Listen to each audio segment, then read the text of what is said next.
So what we're doing today here in some Shantae and the Pirate's Curse is I'm going to be playing through the game via the new game mode, which is Pirate Mode here. Basically, Pirate Mode lets you start off with every single upgrade Shantae gets in the game, and it also allows you just to run through the game a lot faster. There is a wallpaper in the game you can unlock that is specifically for beating the game 100% and also beating it fast. So that's why I'm doing this, because that wallpaper I don't have. I thought I had it, but apparently I didn't on this version of the game, so I'm going to be running through the Wii U version here of Shantae and the Pirate's Curse real fast. And starting off here, I'm just going to go ahead and do a little bit of a speed booster type ability here. These are risky boots that Shantae's wearing, so with these boots, she can run really, really fast. And right here's another cutscene, don't really care about it. And what you're seeing me do, just shuffle back and forth like that, it's actually a technique that's called the risky shuffle.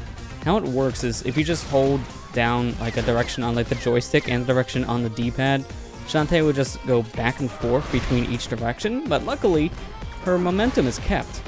And with that momentum being kept like that, you can actually gain up enough speed just to get your shuffle ready to go and just do a speed boost basically.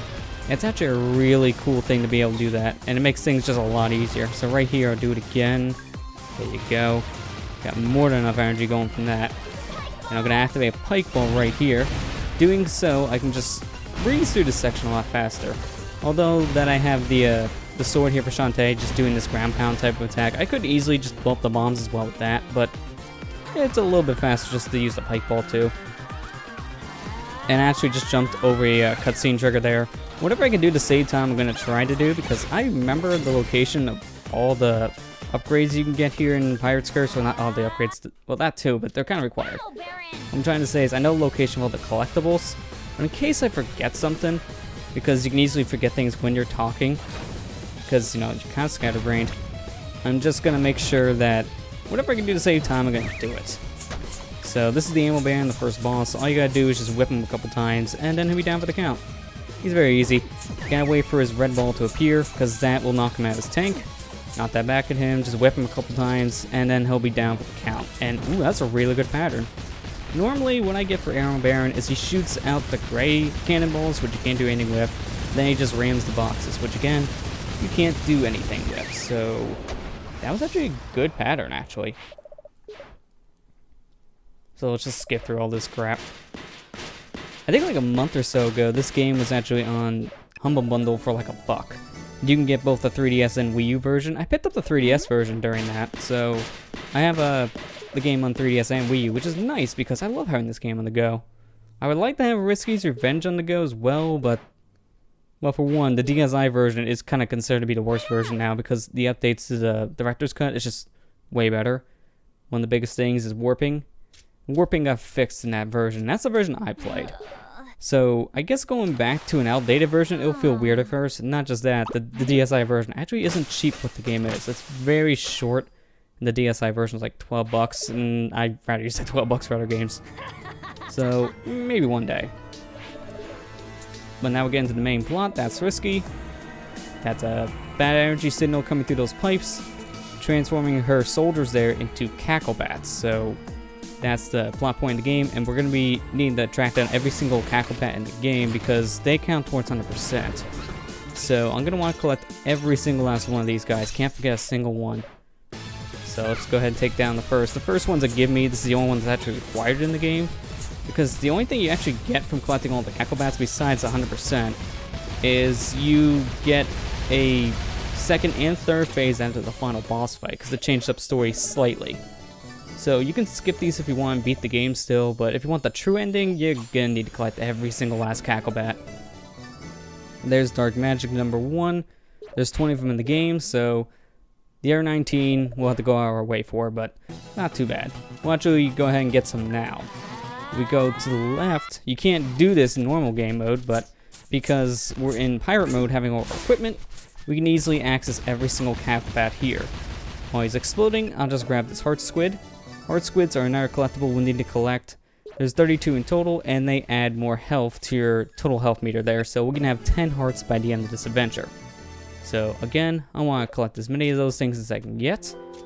And here, there's actually another cacklebat we can get And we need every single upgrade for this one. So we need to be able to do the triple jump, we need to be able to do the speed boosting ability, and have the hat to glide. So this one you don't get until like the end of your adventure normally, but because we're in pirate mode, it really doesn't matter.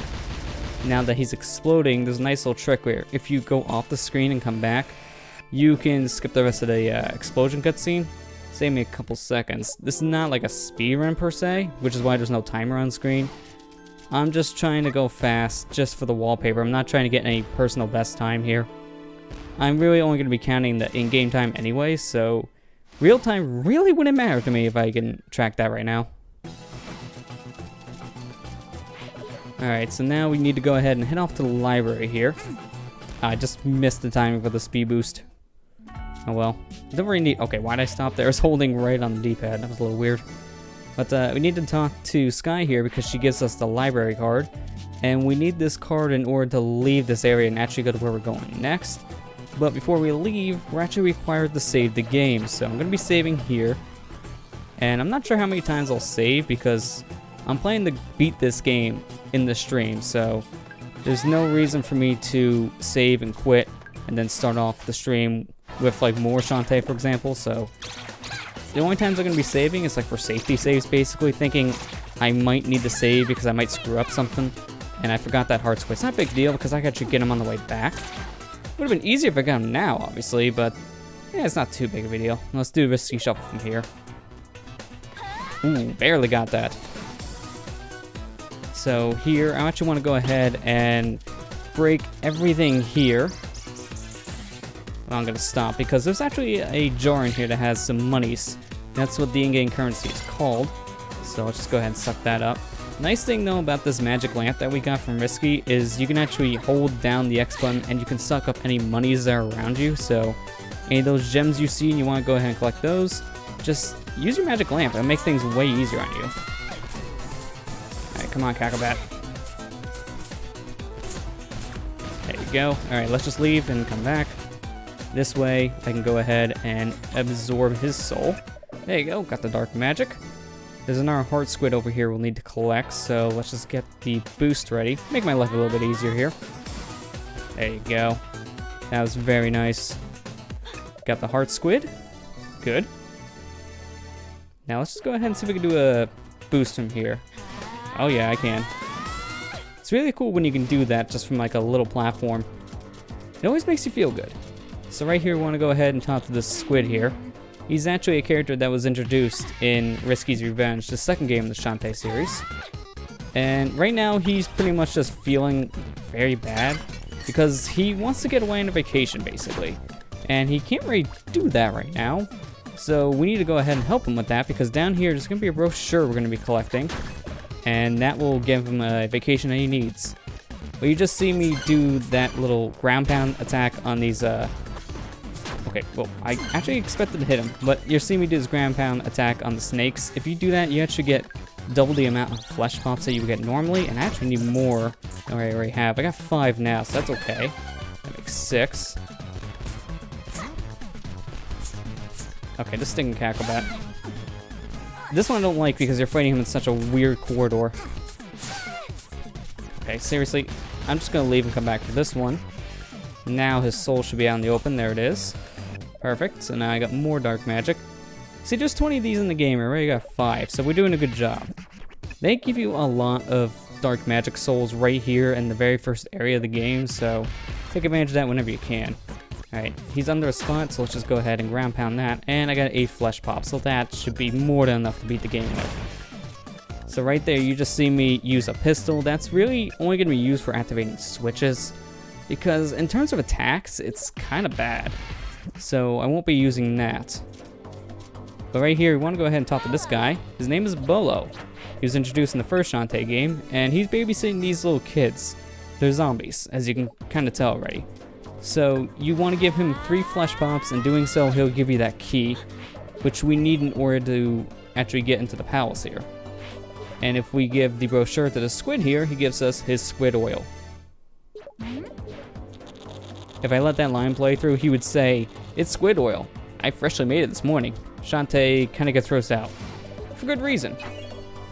And Bolo was actually the one who installed the lock on this door, which you'll notice when you play through the game in terms of story that Bolo just screws up a lot of different things. One thing he did with that door is he just installed the lock in such a weird way that made no sense. But if you give the guards the key, they can fix it. But now we give this guy the summons, and we can go ahead and access this globe here, which gives us the Forbidden Isles map. So now we can get out of this area and actually go to the first major area of the game. This island we're in now is kind of like the hub island. This is where you go whenever you need to go to the shops or access different parts of the story, but in terms of things to do here, just not too much. So now with that map, we can go ahead and head off to our first major area of the game. And let's see if we can get anything from these guys on our way back. I do remember that one heart squid I missed on the way here, so I'll make sure I grab that. Should be right here in the very next section, like right in the beginning of it. So right here, there you go, heart squid. And that should pretty much cover this area. There's one last heart squid we need to get. It's actually back in town, so that's why I wasn't very worried about that one, because we're heading back anyways. So it's best for me just to wait until I'm actually back here from going to the palace. So first things first, I want to go ahead and return the library card here to Sky. And in return, she gives me 100 monies, which is really good for this part of the game, because now, with this 100 monies, I have 172 gems, which is more than enough to buy some upgrades here. So the first upgrade I'm going to buy, where is it?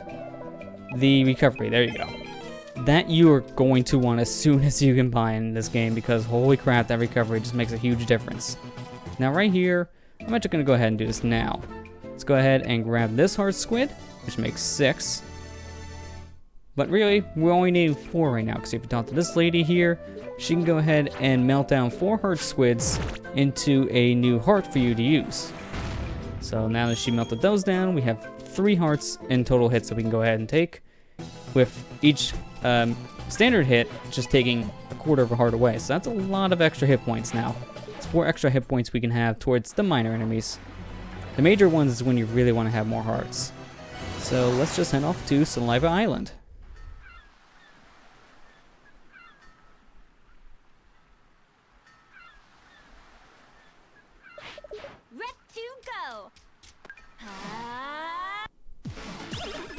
Ooh, nice meat chunklet. It's always nice to get more health from these guys, but I would like to have something more than just food items from these guys right now. I'd like to get a bubble shield.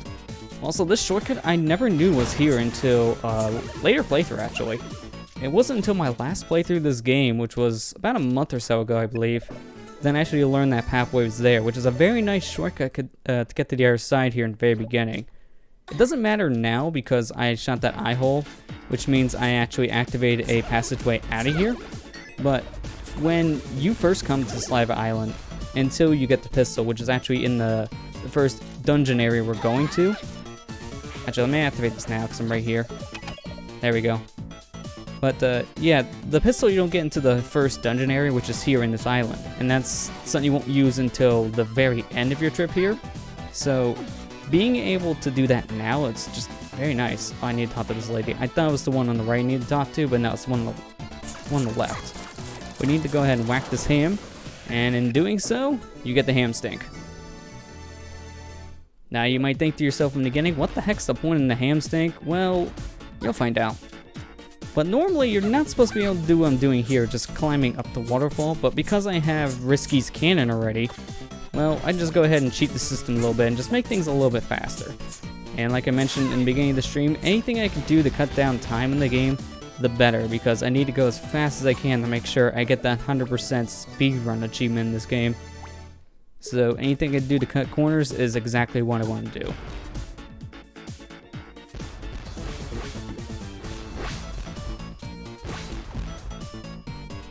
I am very surprised I didn't take any hits on the way up. Luckily, there's nothing I need to worry about on the other side of Saliva Island that we just went through, because there's other paths that you go up here, and I skipped all those paths. And luckily for me, I don't need to worry about any of those, because only over here we have ourselves the collectibles that we need, which really is just the 2 cackle bats you see me get. So I can just go ahead and breeze through the rest of this.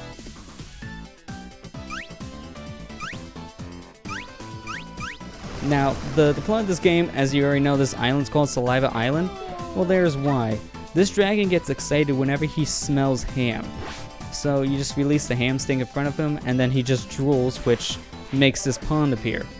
These two girls are on a vacation, and they need water in order to swim in, so we give them this saliva water and they swim in this, which is pretty disgusting when you think about it that way, but just don't tell them and they won't know. It's kind of weird in context, and Shantae knows better, so she already knows this is weird. But let's get out of here. We don't need to bathe in any more saliva.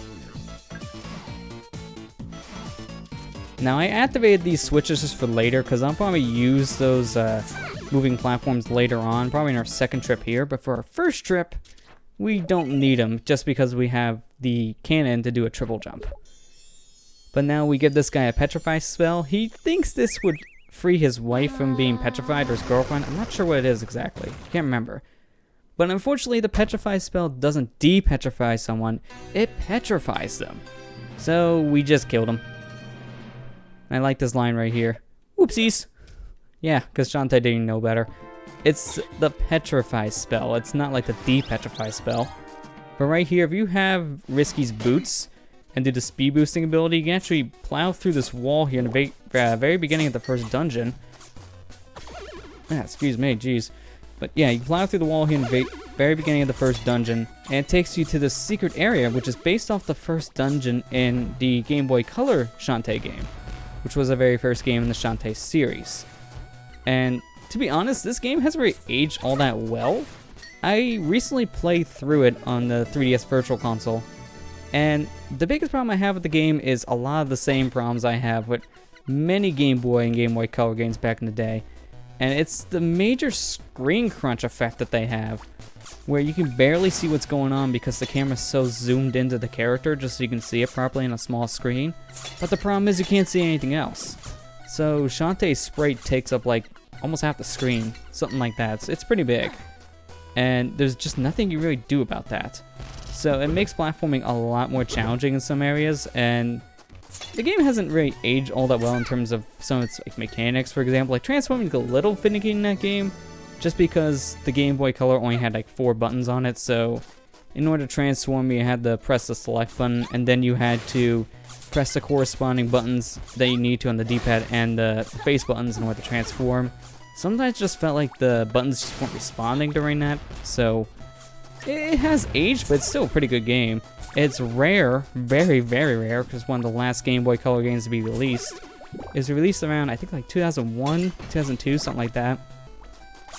It was released when the Game Boy Advance came out, basically, so that already tells you just how outdated it was at the time, which meant it had horrendous sales, since no one really cared about old technology, they cared about the new.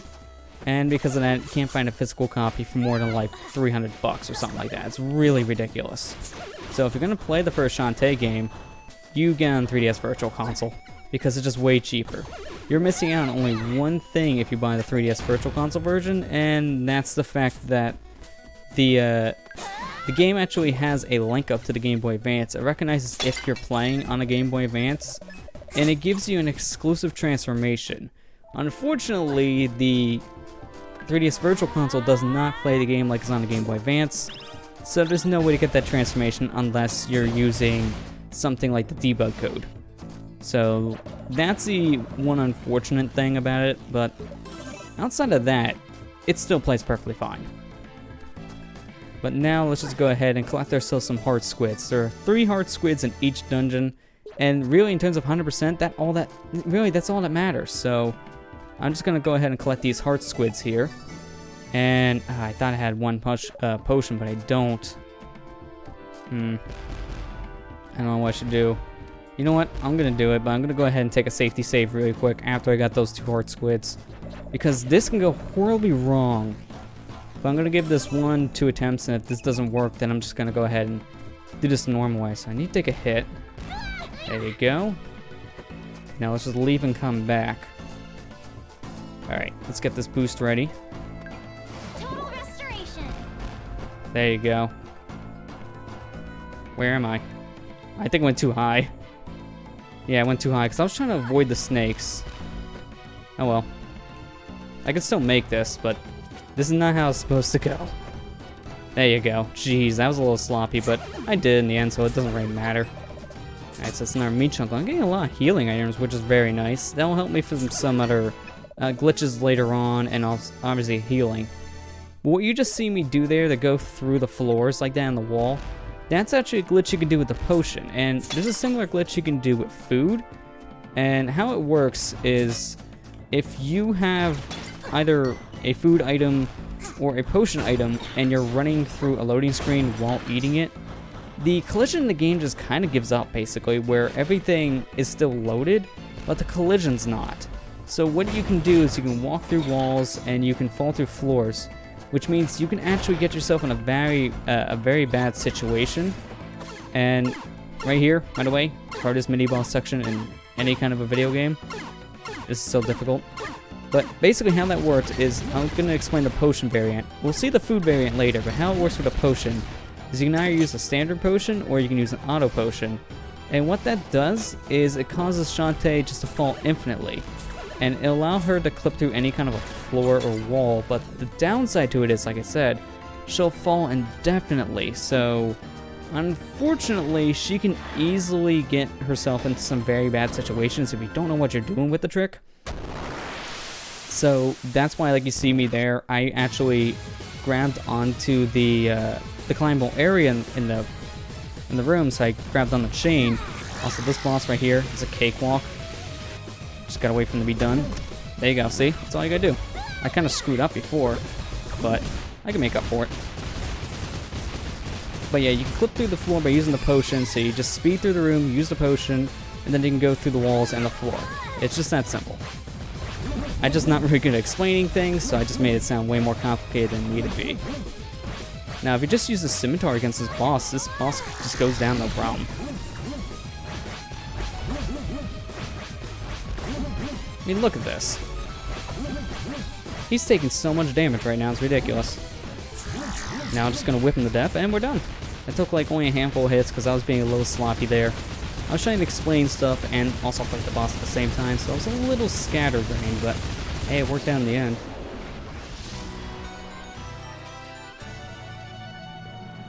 Take a nice old drink of water after all that. Gonna deserve it after that mess. So at the end of every dungeon, we'll run into a Tinkerbat, and we'll get ourselves another map, giving us access to another island we can go ahead and explore.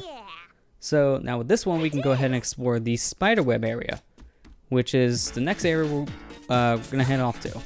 Now I didn't really bother doing the boost just because I was gonna collect this heart squid anyway, so it wouldn't have mattered. Now I'll do the boost because I got my heart squid and I want to get out of here fast. Ah, no bubble shield. Hopefully I'll get a bubble shield later. If I don't get one, I'll probably just end up buying it from the shop. But I would like to get one for free. If I can get one for free, that'd be great. Alright, so Spiderweb Island. This is our next area to go to.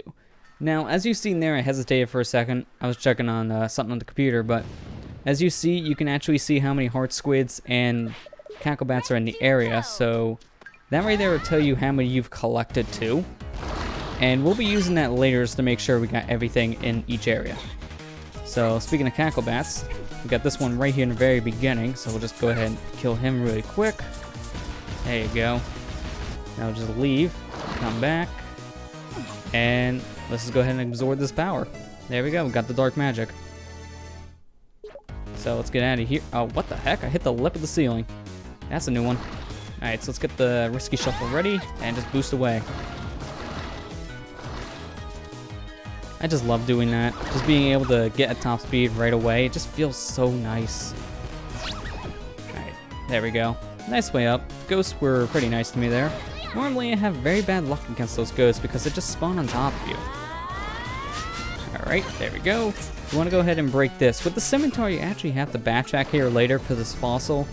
And this is something we won't be using for a bit in the game, but just to cut down some time, I'm grabbing it now because, well, I can. I just didn't activate the boost in time, so I got hit. Not too big of a deal. And see, that's why I bought the recovery move, because these ghosts here just spawn wherever the heck they feel like it and wherever the heck they feel like it. So sometimes ghosts can just spawn right on top of you, and it's really annoying. But right here, I'm going to go ahead and save my game. just because we got a really long section coming up. So I want you to go ahead and do a boost here, because if you do so, you'll see Shantae just kind of shuffle into the cutscene, then disappear. It's kind of weird, but I like doing that. So this here is Roddy Top. She was captured by a spider, and once we free her from the web, she's like, oh, my leg hurts, I can't go on. So Shantae's like, here, I'll take you home, and that's how this all begins. And, okay, bad jump timing on my part. But how this works is, as you've already seen, one hit from anything, and you have to start the section of the room you go into all over again. So, I'm having a really sloppy start, wow. That's what I get when I'm not paying full attention to everything. So basically what you just need to do here is just run through the section and pretty much avoid every single last thing you see, because like I said, everything's a one-hit KO. And when you get hit, you're restarting the entire room. You don't want to do that. So let's just see if I can make it through the rest of this route where I take too many extra hits. Hoping 2 will just be it. Ah, dang it, that didn't work. That actually was kind of a mistimed jump there, because what you can do with these guys right here is you can actually inch your way in between where their tongue is and the gap here in the platform. And I've done it before, it's very tight timing, so sometimes I get it, sometimes I don't. You can also do it right here, but because I'm at the end of the room, I'm not taking a risk. I already got hurt once from doing that, so I'm not doing it again. We have some good timing. And I knew he was going to stick down his tongue, so I didn't want to bother.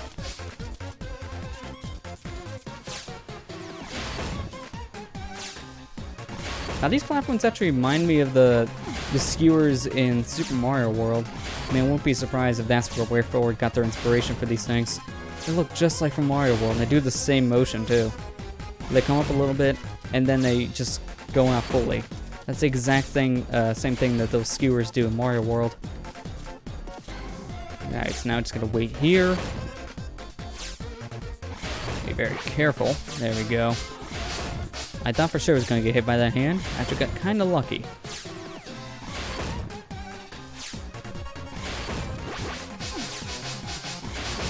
Also, I should just mention this now because we're just going to be sitting here for a while doing all this, but I love the music in this game, and this piece of music right here is no exception. It's really good.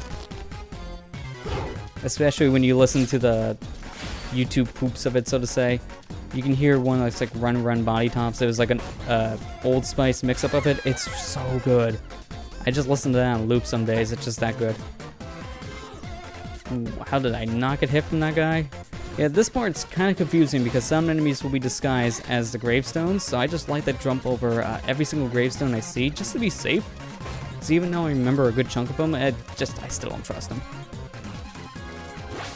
But sometimes you can get hit from them when they're appearing, and apparently sometimes you don't, because I could have swore one of the tombstones that were appearing should have killed me, and it didn't.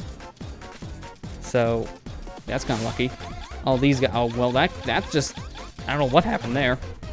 Thank goodness I can go back to their room. I mean, I don't know if that was any faster or not, but that was a first. That's never happened to me before. Never fell off the platform like that. I thought I was going to stay on. That was weird.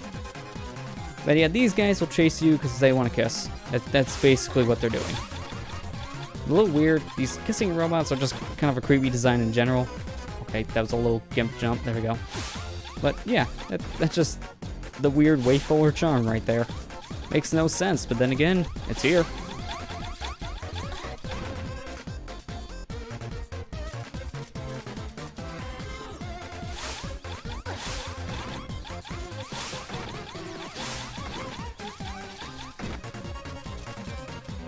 Alright, now that we're on an outside part like this, I can already tell you we're just about done. I think there's like 2 more screens. Yeah, there should be like, it's not 2 more screens now, it's like 3 more, something like that. I don't remember how many more screens, I'm probably just getting it wrong, but there's only a handful of screens left. And this is the last enemy they're introducing for this type of area. They're these little ghost snake things that pop up. And they're weird. Alright, come on, skewer. Thank you. This one's in a very bad space. Oh, I hate it when they do that in timing. Alright, that's much better timing. Now this guy here, I never trust. I just jump, trigger him right away, because sometimes I'll jump over him and he'll just skewer me in the butt. I just don't take a chance. I don't like it. And this is the last time we're going to have to see these ghosts right here in this screen.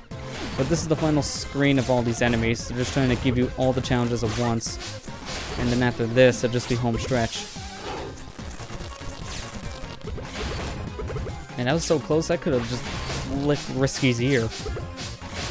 There we go. The hard parts is just about done. There's only one more part I have to worry about. It's right here. So I need to stay in between these graves and be careful not to jump to the tongues. And we're good. That's the hardest screen. I made it through it. Now when you see the save guy, that pretty much means you're done. Because jump over the cacklebat. And that's pretty much it. The rest of this now is just hold right. So let's just fall down these trees and we'll be here at Risky's home. So right here, we return Risky, and the joke is she was perfectly fine the entire time. She just wanted a free ride from Shantae. So that was dirty of her, but then again, Risky is kind of that type where she just lies just to get whatever she wants, because she's like that jokish type of character for that reason. But right here, you want to go ahead and talk to this guy. His name is Poe, and with the squid oil, you can go ahead and give him that, and he can lubricate his carriage here, which means he can travel back and forth between the two sections of Spiderweb Island. Why am I thinking snakes? Probably because I'm seeing a green guy. But because of this, you actually need to do this to progress, because he can take it back and forth now. You can't go back through that section we went through. It's a one-time deal, so you need to talk to Poe to get back to the other side here where Ronnie Tom's house is, and he'll give you the shriveled head. You actually need the shriveled head in order to gain access to the second dungeon right here. So we're going to go ahead and take care of a cacklebat real quick. Man, that cacklebat really flew away. Wow. There you go, he's dead, so now we'll just leave him come back. Do the usual. And absorb him. There you go. Good. Alright, so right here I'm going to see if I can do this. I didn't get the timing right. Let me try it one more time. This is one of those places when you do the shuffle, it can actually eat your input once you come out. I'm going to do it one more time, then just going to move on.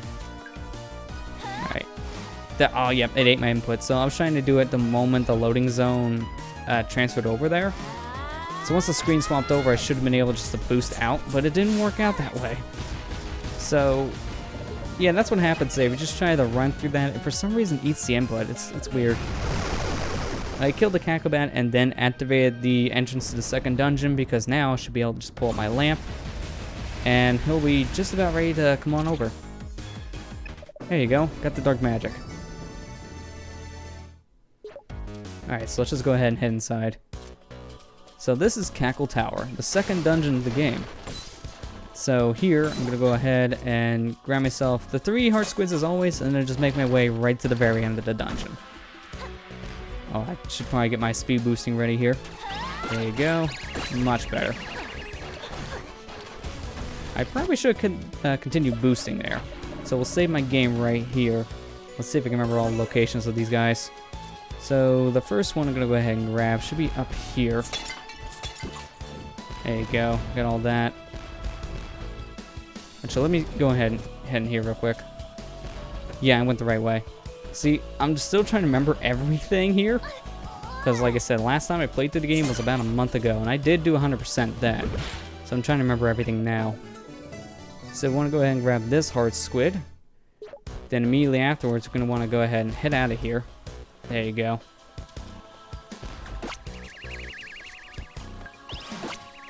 Now we're going to go ahead and climb a little bit higher here. Should be actually one more floor. Yeah, somewhere around here, I believe. No, I'm off by one. Should be this one. No, I'm off again. That rest is real. It's up here. Oh, I think I went too high. Oh well, I'll deal with these guys real quick. I was almost right then, if I did all this.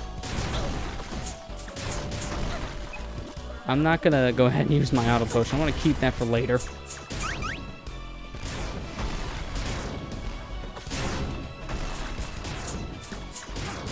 As you can see, these enemies take quite a beating. Oh, I used my auto potion. Crap. Jeez, how many beans did you guys take again? I forgot how many it was. At least the nice thing is they can drop Super Monster Milks, which is really good. A Super Monster Milk will allow you to do triple the normal damage. That's really, really good. And a Super Pike Ball. It's amazing. Pike Ball just seems insignificant by comparison here. Because Super Pike Ball is the same thing, but with 3 of them, which is really, really helpful. Oh yeah, I definitely went the wrong way. So I was right with the other floor. I just kind of screwed things up. Yeah, now looking over my map, I really had it wrong.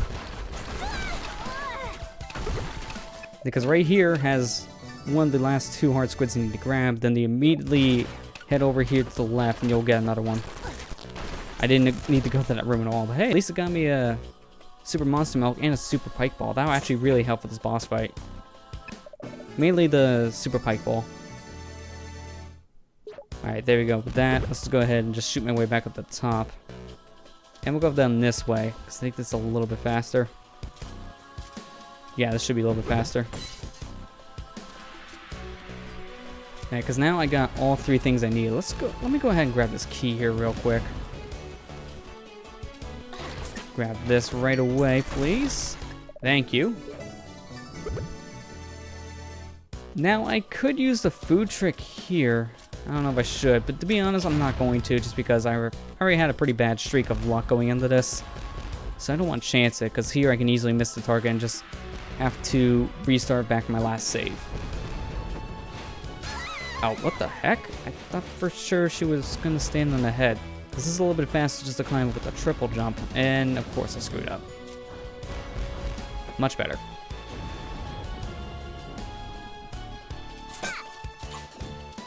Two gems, but better than nothing. There we go, now we're at the end of this. So if I can go ahead and save here if I wanted to, but I'm not. Just gonna grab those 2 hearts, just, you know, you never know. Alright, so now that we're at the boss here, this is the giant spider we seen from earlier, actually. The Emperor Spider. Chit-Chat Queen Royal. I like the subtitles they give these bosses, it's pretty good.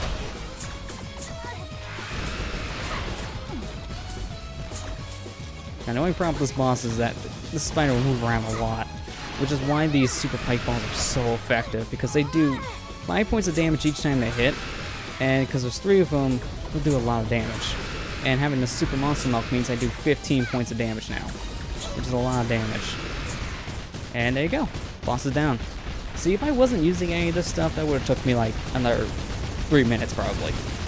So that's the advantage of having all this stuff. It just makes things way easier and way faster.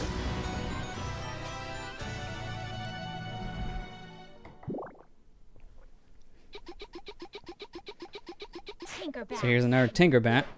So we need him to drop his map. We'll go ahead and collect it, and now we can go on to Tan Line Island, the 3rd area of the game. Oh yeah. So I'm done here now, and that means I'm going to go ahead and activate a item called the Pirate Flare. What the Pirate Flare does is it actually teleports you back to Risky's ship, so you can actually use this to make a very easy shortcut back to transportation, which is really, really useful. So here I need to go ahead and head into Tan Line Island first, because I need to go ahead and get something here and then immediately leave. And no matter what you do have to do this in terms of completing the game. There's no way to avoid this even in pirate mode. You can do it by glitches though to avoid this next item, but I'm not going to be doing that because then I'll skip a percentage of the game. Things that count towards percentages of the game here is actually a couple different things, and one of them is story progression. So I kind of need to go through with this. Actually, let me go ahead and kill this thing first before I go. So I do so, I can actually get more Super Monster Milks if I'm lucky, or get money. Those things have a really good chance of dropping Super Monster Milks, which is what I wanted. But I didn't have one, unfortunately, so that didn't help. I could save with you, but I don't need to because I'm going right back through here. So I need to go ahead and talk to this guy again. Talk to the squid, he gives you the X-ray specs. And this will allow us to read certain things here in the game, which In particular, what we're looking for is we're looking for these 3 symbols to open up this door here. And those 3 symbols happen to be on tombstones. Or sarcophagus, I should say. Which one of them is gone from this area, so that's why we needed to come here first. We need the X-ray specs in order to read the code, so we couldn't do anything until now. So now with that said, let's go ahead and talk to Risky here. And because I don't have any pirate flares, we're actually going to head back to Scuttletown first, because I can go ahead and buy some immediately. And I have 11 heart squids, so we'll go ahead and stop here now, because I can go ahead and get myself 2 more hearts added to my collection. The funny thing is, actually, you need to collect the heart squids for 100%. You don't need to turn them in the hearts to actually have a count. Because when I did a 100% playthrough for the speedrun sake on the 3DS, I forgot to turn the last 4, but it still counted towards 100%, so I still got the 100% wallpaper. So that's really, really useful to know, because that just makes your life way easier. I'm actually going to buy 3 potions, a couple pirate flares. I can't buy any more. Have to buy them individually. Right now, it doesn't matter how much money I spend, because the next area we're going to has a really good money grinding opportunity. So what I need to do is I need to buy every single upgrade in the shop, and in order to do so, I need to have as much money as I possibly can throughout the adventure. Filling up my wallet doesn't mean I'll be guaranteed to get every upgrade, because things cost way more than just $999, which is your max. So I'll be going back to Tanline Island a couple times to grind some monies, which makes the 100% category for Shantae just really annoying, since you're having to always go out of your way to grind. It's not ideal. Wait, I missed a cacklebat. How did I miss a cacklebat? I absorbed them both, didn't I? Because I killed them both. I remember doing that. I'll have to go check real fast. That's wrong. I don't know what the heck happened. I mean, luckily, they're not too far out of my way, but that's still kind of dumb. See, that's why I want to do as many little things as I can to save time, because there's a lot of things like this I'll do, causing problems. Alright, got the one in here. So this means the one up here got missed. What? I thought for I probably forgot to suck them up. I was probably trying to concentrate on what I was saying more than concentrating on what I was doing, which meant I forgot him. That's my own fault. That's a stupid mistake. Yeah, here he is. I just did not absorb him. I killed it, but I didn't absorb. Now I kind of feel like an idiot. Alright, now that problem's fixed, I can go ahead and continue. Luckily, that doesn't really kill anything in terms of time, because I'll still be able to beat this game under the allowed time. I need to be able to beat this 100% wise under 2 hours, 30 minutes. So I can easily do that. Alright, this is why I activated these guys, just to be safe, because that makes jumping up here a lot easier. And it's a good thing I did that, because coming in from a different angle kind of makes things more awkward. Alright, but right here is actually another good money grinding opportunity, and I'm going to go ahead and take full advantage of it. In these walls here to the left, or not the left, yeah, definitely walls here to the left, there's actually some jars here in the walls to the right, and you can go ahead and break these and get as much money as you want by just transferring back and forth. It takes forever, unfortunately, but it's really a good idea to do all this if you need quick cash. So we'll do this really quick, and then we'll head off to Tanline Island. If I didn't need pirate flares, I would easily go here first, grab this money, and then go back to Scuttletown to buy all the things. But unfortunately, I needed cash right away because I didn't have any pirate flares. So I needed to backtrack and get pirate flares. It's just so weird how you can get all this stuff by just using your whip attack and go through this wall. It's so odd. I guess while we're doing this, I can go ahead and explain how the story is in this game, because this is actually a direct sequel to Risky's Revenge from the DSi.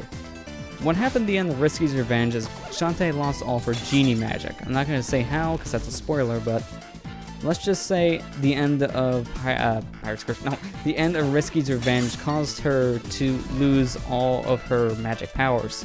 So she became a full-on human, which is why in this game she actually uses all Risky's items in order to do a lot of the extra things that she can't do normally now. So she uses all these items just to make herself a lot stronger. And in terms of gameplay, the items here replaces her transformations that she would do previously. Like before, she can go ahead and transform into like a monkey, an elephant, mermaid, spider, things like that. But in this game, she can't do any of that because she's not a genie anymore.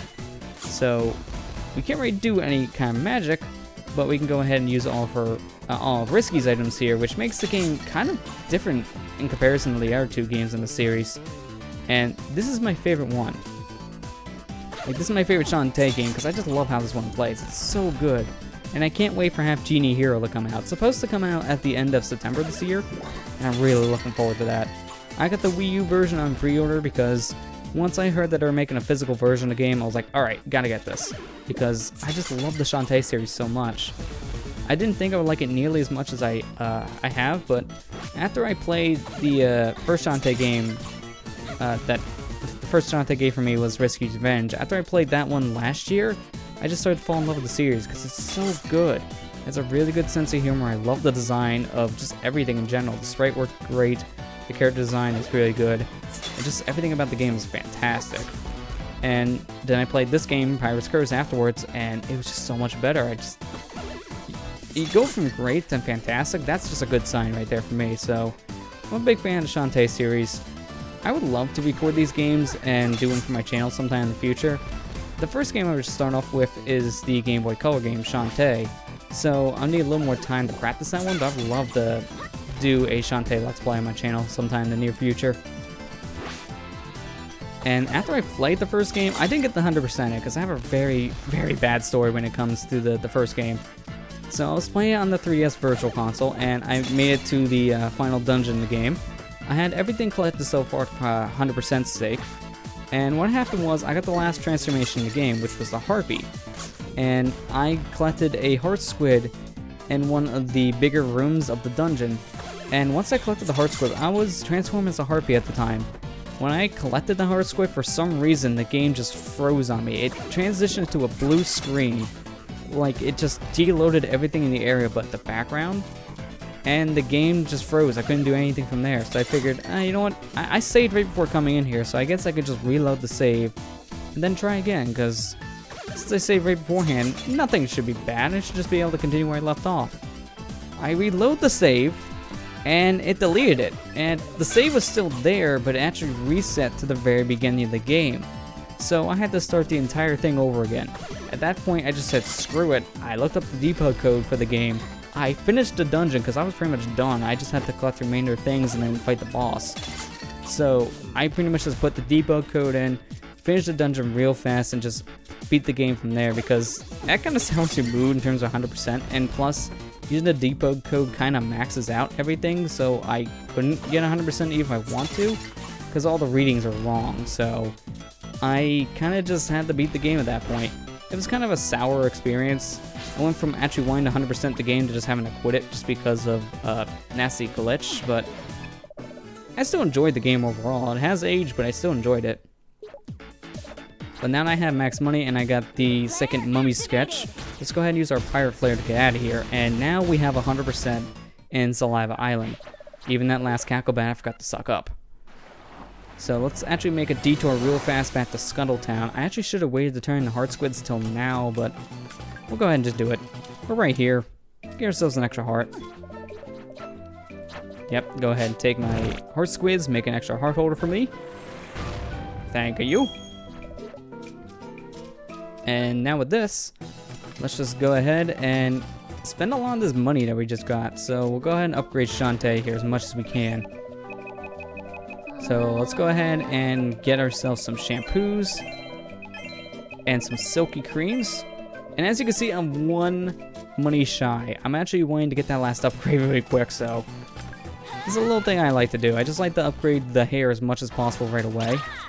Alright, there you go. I got the last money I needed. That was very fast. Normally it takes a couple enemies before they drop money. So now I have 300. I can actually buy the other silky cream. So let's go ahead and do that. So the silky cream and the shampoo are both things that upgrade your hair's whipping ability. The shampoo makes your hair whip faster, and the silky cream makes it stronger, if I'm not mistaken.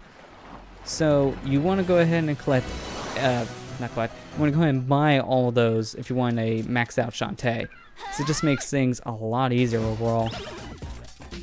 And while grinding, I got myself some bubble shields, which is really useful because the bubble shield will be coming into use for 2 of the bosses of this game, actually.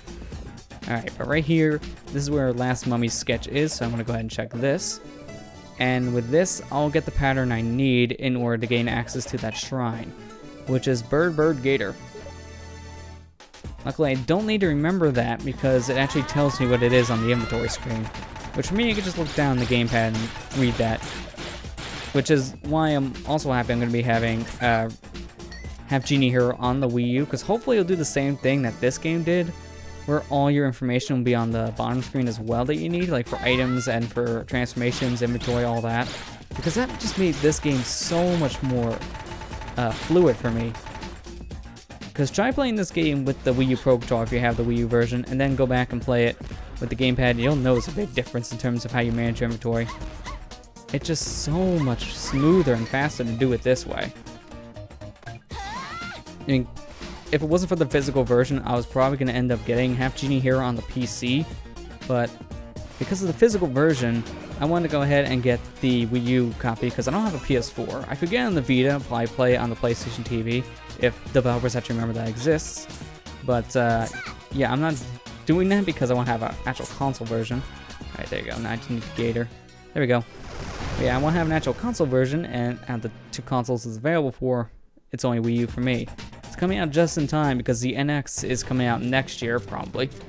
We don't know yet if that's actually going to be still concrete or not. I feel like it's going to be at this point, but you never know with Nintendo. But yeah, this is good that Half Genie Hero is coming out before the NX launches because we still have no idea what the heck that thing is, and if it is a console, then yeah, I'd rather have Half Genie Hero come out before the Wii U is fully dead. Because it's already feeling very dead now, because there's like almost nothing coming out for it now. Because the last big game was Star Fox Zero, and that didn't sell that well, unfortunately. It's mainly because of the controls. I enjoy Zero, it's a really good Star Fox game, but the controls do just hinder it. Because it could just play so much better if it didn't have motion control for a lot of people. You can kind of play the game without motion control, but no matter what you do, it will always be on, so you still have to deal with it no matter what. I've heard like the best way to play that game if you don't want to deal with the motion control is using the co-op mode, because one person flies the R-Wing and the other person fires the guns on it, and the other person uses something like a Pro Controller, for example, so it's all joystick controlled. I haven't tried that myself, but I heard that's supposed to be like the best way to play it without motion control. Like, probably the best thing you can probably do is just have, like, gyro aiming turned off for when you're not firing, and then just, like, hold the gamepad extremely still. Even then, that, like I said, doesn't work 100%. I don't mind the motion controls all that much in Zero. I thought I would at first, but it actually works better than I thought it would. Mainly just because of that cockpit view you can get on the touchscreen. Just having it there on the Wii U gamepad like that actually makes aiming a little more convenient. So, like I said, I don't mind it as much, but I know that's what mainly killed its sales. I heard it was like the worst selling game in the series over in Japan. And that's saying something, because Japan does like their Star Fox. So if that sold really poorly there, yeah, they can already tell that it was a weak selling game in general.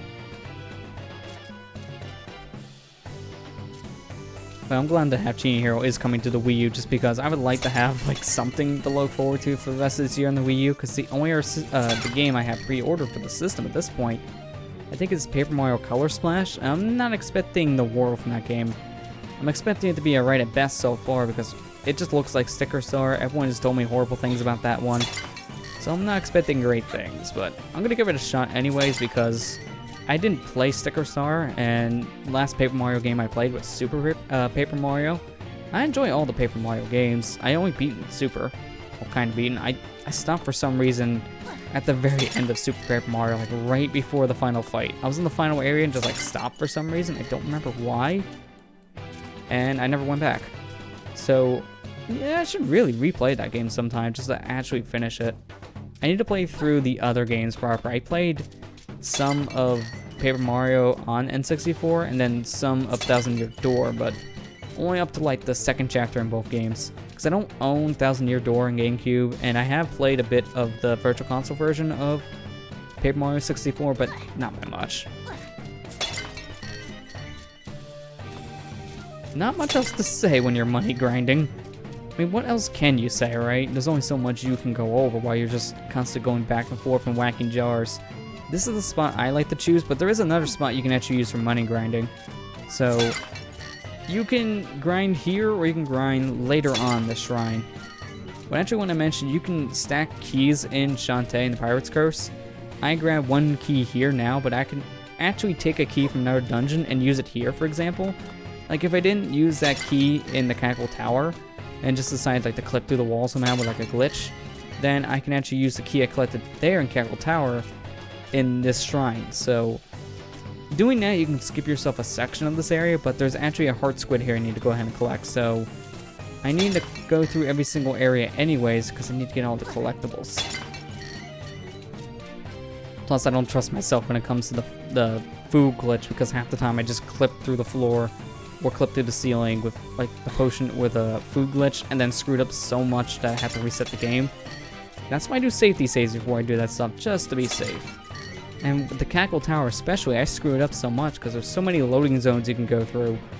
And then there's just the fact that the final one you need to go through is also next to a point of no return if you're using that glitch. So if you pass it and you keep on flying up, there's no way of going down. So yeah, don't want to screw that up. Well, actually, scratch that. There is a way to get down, but you have to use a potion. And I didn't really have any left over at that point, so I wouldn't have been able to save myself. If I had one left over, I could have tried it, but I didn't have any. Better not the chance my luck.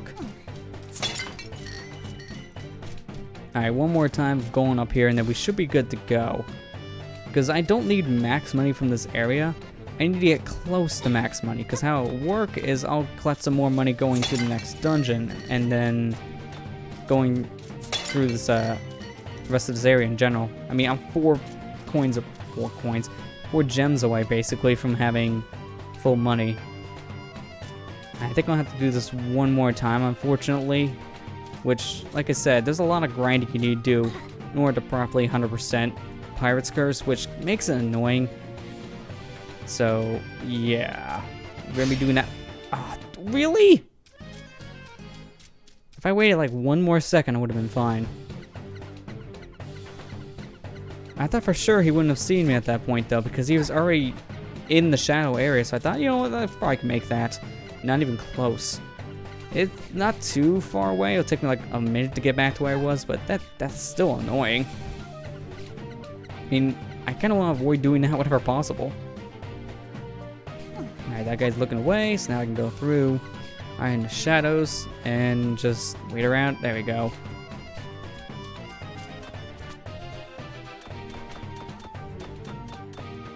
You have to really move fast in that section to be avoided, because if you take it slow, you'll get caught immediately, and then you have to wait. So just jumping back and forth between those chains makes you go a lot faster, but you can still easily get caught if you're not careful. Alright, so now I'll probably just want to wait for this guard entirely on the bottom floor, because I don't want to chance this again. I'm just going to wait. Because before, he was in the shadow area. It's like, oh yeah, I'm clear, but that didn't happen. So it's best for me just to wait and then play it safe. There, that's much better. So now we'll actually go down here. And over to the left here, you can actually skip this key if you brought a key with you into this area, but because I didn't do that, I need to go this way, because there is a key I need to collect over here. And this is where you can save a lot of time if you skip using that key in like Cackle Tower, for example, or take a key out from a different dungeon. Like, I see a lot of people in terms of the speedrunning community take a key out of that Easter egg area you can find in the first dungeon, and then use that key here if they're having to do this section entirely. Which, to be honest, that's a really good idea, because that key is really only, like, there's only 2 keys in that area, and it's really only useful for that area. And you don't need it for anything else. It's, like I said, just bonus stuff, so you can take that key with you. But because I had to use the key in Cackle Tower, I have to do all this. If I skip that key, it would have been fine. I've been going for about an hour, and so far I've been making some good progress for an hour of gameplay. Oh, I did not know you would be there the moment I jumped down. Takes care of you. Now right here, I don't want to go through this door because that actually takes you back to the main hallway which is where you need to go, but I'll go back there via a different method, which will get me another key and a heart squid in return, so kinda need to do that. And this is the last major stealth area I hopefully need to worry about. So like be 1 or 2 other guards I'll need to avoid, but this one's like a major stealth area I have to take my time in.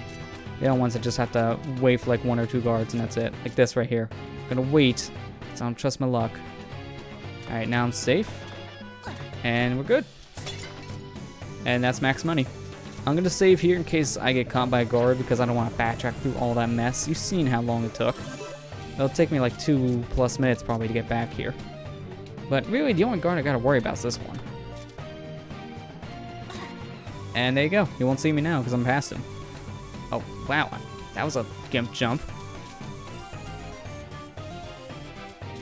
Alright, so our last key's in here. And of course I get hit by that one. I don't know why she jumped towards the wall. See if I can wait this out. I want to take a hit right as soon as I get the key. Well, that didn't work out as nearly as well as I hoped. You can actually take a hit while gaining the key and you skip that little cutscene there. I was just trying to see if I can do it. Didn't work out. Although it always feels good when you get that kind of a combo going. Alright, so right here I actually want to fall down to the left because the eyes are pointing over here, and if you fall this way, get yourself a heart squid, which I need.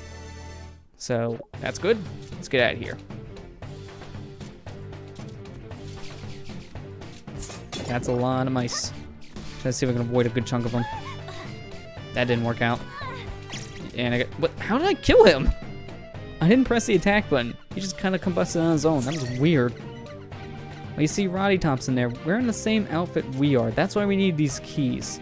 3 of our friends got locked up here as well, so we need to free every single last one of them, and they'll help us get out. So we just free Roddy Tops. Now we want to go ahead and head above here because we'll free our next friend, which once we go through this door, you'll see that it's Sky. Alright, so that's 2 out of the 3 friends, so the next one we need to go ahead and save is right here to our left. And this one's weird. This one's risky. Like, this one actually makes the most sense because she's like, I'm not gonna wait the ship anymore. I'm gonna go ahead and do something. The moment she decides to do that, she gets captured.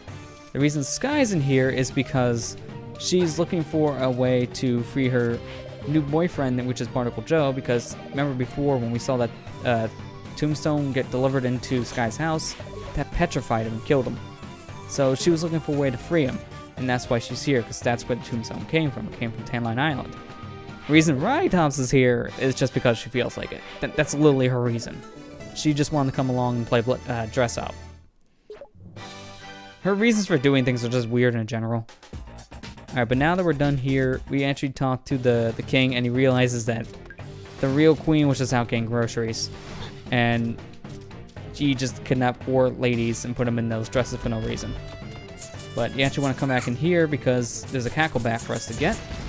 And we want to go ahead and do that. And we're done here. We never have to come back into the shrine ever again because the cacklebat and the 1 heart squid are the only 2 collectibles for us in this area. Because the rest of the stuff we'll need to get is luckily not in this area at all. It's just outside in Tan Line Island and in our dungeon. So that's really good, because I don't want to have to come back here again. Now, what I could do here, if I was feeling ballsy, so to say, is I could clip through the floor, get a cacklebat early, and then continue on getting a shortcut basically out of it. But the problem with the shortcut is there's a block that you need to use your pistol to break. It's the only way to break it from the bottom. And that is such a picky thing to do, and I just don't like doing it. Okay, really? Yeah, right there, that's the block. Well, I got super pipe ball, that's nice. And I got a gem, which is not so nice.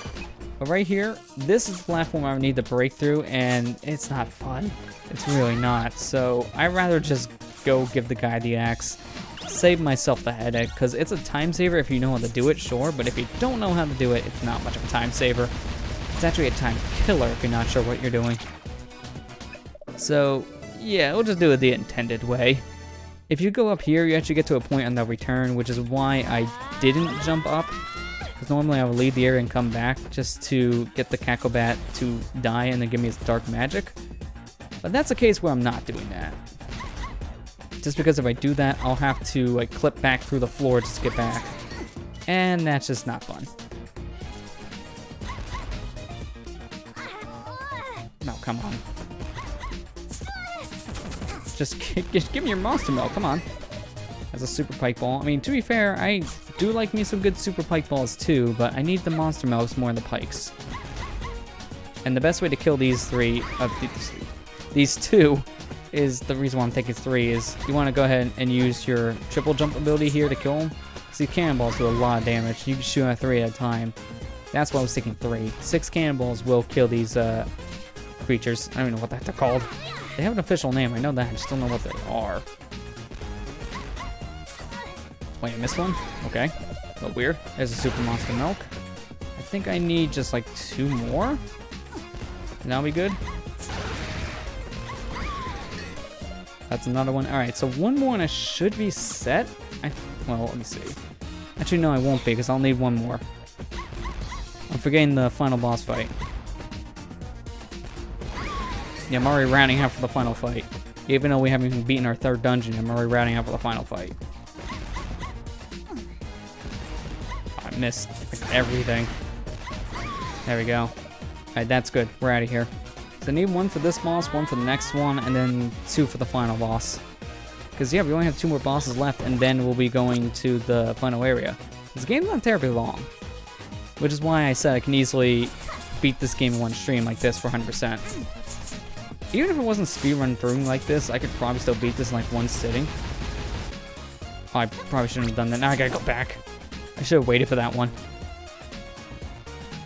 Yeah, that could have been a lot faster if I didn't go back down. If I just sat here and waited, that would have been much better. Oh well. Not too big of a deal, I guess. Alright, so let's get the risky shuffle on. Didn't want to crouch there. So in the second dungeon, I didn't mention this, but that's where we were supposed to get the not scimitar, the hat. This dungeon we're getting the scimitar, this 3rd one. Or, wait a minute, I just realized something. I did my math wrong about the monster milks. Well, I have 1 more chance to get 1 more monster milk. Come on, give me the good one. I could have left and came back, but to be honest, I just wanted to get the dance in because I'm trying to get my thoughts straight here. I actually got 3 more boss fights to do, and then we go to the final area. I did my math wrong. So this is one of my other chances to get my super monster milk right here. And I got it, good. Because there's this boss, the boss in the next area, and then there's another area, and then some more. Okay, yeah, I got enough. Alright, so there's 3 heart squids we need to get. Literally, the first one's right here. That didn't take long at all now, didn't it?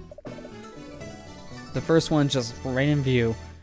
And you need the dungeon item in order to get it, which luckily for us we already have because of the pirate mode, and it's the scimitar, so that was easy enough for us. So here we want to go ahead and just head over to the... Ooh, actually want to go ahead and dash through that. We'll go ahead and head over here to the right. And luckily we don't need to really do much in this dungeon, because this dungeon is very, very straightforward. Right there is a key for us. And right here, we got ourselves a heart squid. That's the final... Well, no, that's not the final one. The final one's in the previous room we were just in. But I actually want to go ahead and grab this key, because that should make some backtracking a little bit easier here for me. If I grab this now. Let me go ahead and do a risky shuffle off this, because I can. Yeah, that felt good. Alright, so right here, I just want to go ahead and just fall right through all this, because down here is not only the way we need to go, but our last heart squid. Yeah, that fast. We're right down to the last one. Probably should I use like a bubble shield there just to be safe, but it didn't really matter. Okay, come on. Come on, there you go. There's the last heart squid. Alright, he's gonna... Whoa! Okay, did not expect you to fall. I knew this friend here was gonna fire, but I wasn't expecting that guy just to fall down. Alright, so I got a healing item. Let me just use it, just to be safe. It's only a handful of hits and then I'll be dead, so I don't want to do that. I could use my monster milk here because I got plain monster milk, but I didn't want to waste anything. I have another chance to get more monster milks and bike balls. And I got both. Nice. Alright, right here, actually, you gotta be very careful. Let's see if I can time this right. I think I got it.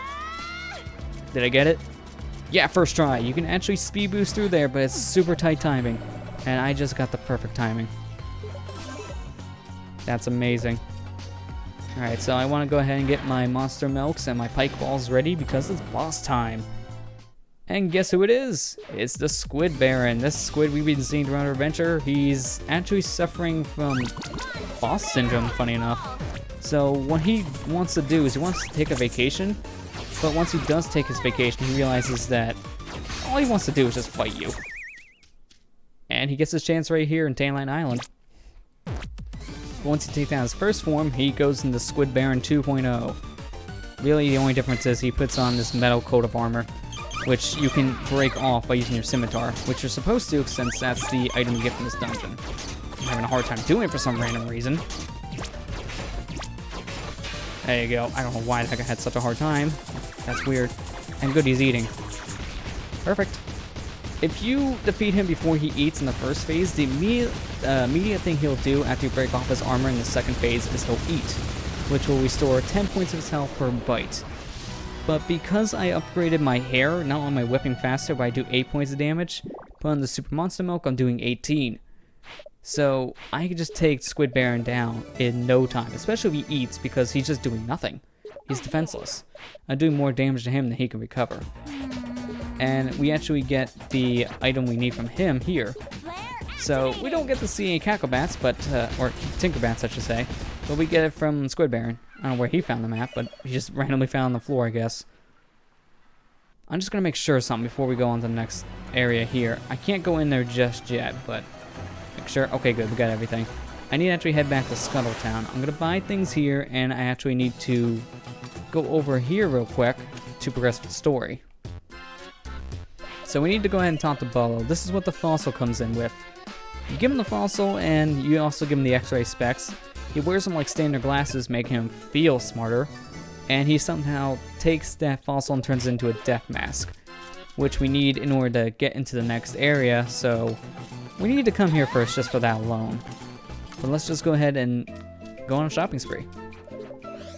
Alright, so first things first, let's go all the way down to the bottom and learn all these moves. Let's go ahead and do pistol tune-ups, scimitar polish, backdash, and the last thing I can't afford is the power kick. And once I get that, I'll be fine. In terms of items, I'm looking good, to be honest, so I'm not going to buy anything else. I'm actually good now for the rest of the game. I might not have to go back and grind for money if I play my cards right, because all I need is 400 monies. And like I said, if I play my cards right, I could get the 400 I need in total before having to go fight the final boss. Which, if I can do that, that'll be fantastic. It will save me a lot of time. Let's go. So this here is Mugbog Island, which this area is actually broken up like 2 sections. This is the first section we'll be going through, and as you can see, this is like the land of the dead basically. There's all these different creatures here, and they're all really, really creepy. And the reason why I say this is like the land of dead is you'll see coming up. Let me go ahead and save because I haven't done that in a while. Hey there, TKY619, how you doing? Stream's been going good. Thanks for asking.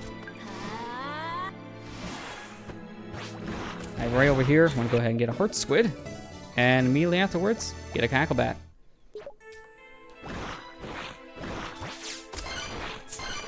There he is. Don't really care how much damage you do to me, buddy, because I'll just kill you. Alright, let's suck it in. You're too far away. Yeah, I'm too far away. I thought I could do that. Oh well. You can only be so far away from these Cacklebats before the dark magic just kind of despawns. A little weird. Okay, let's do that again. There we go. Alright, so this is the last section I'll need to run through, which is not too big of a deal because I can go ahead and boost and do a triple jump. Right here, this is where the death mask comes in, because talk to this guy, he won't let you in. Wear a death mask, he lets you in, because now he thinks you're dead. A little weird, but hey, whatever works. Alright, so this area you actually get the risky boots to do this dash. So because of that, they actually put a cacklebat right here in the very beginning. So we'll go ahead and grab it now, because we can do that. Alright, now we can leave and come back, and this guy will be ready to give us his dark magic. There he is. Let's go ahead and absorb that. Now there is a heart squid we can get here as well, but I can't use pirate flares in this area. I don't know why exactly. I think it's just because it's like a land of the dead. You can't really get out properly, so they ban use of outside items like that. I don't know, it's hard to explain, but the point is I can't use it. So I'll get the heart squid on my way out. But now we'll be collecting us some coins. Gotta get the blue coin, the red coin, and the green coin. These coins will allow us to progress with a very weird game. You'll see what it is once we get to it. Run to that wall to get myself some money. Careful with these Grim Reapers, because I do a lot of damage. I don't remember exactly how many hearts. I think it's like 1 or 2 hearts of damage. It's a lot. I might have more than enough health, but I still don't want to take the hit if I can avoid it. Alright, now right here I need to do a shuffle going into the transition of one of boost, because this is another one of those weird loading zone things. Like, kills your speed.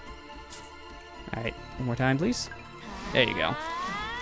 So I want to be able to go into this area running. Alright, over here's a cacklebat, so that's kind of why I did that to begin with. Makes my life a little bit easier. There you go. Wow, that was fast. Good pattern.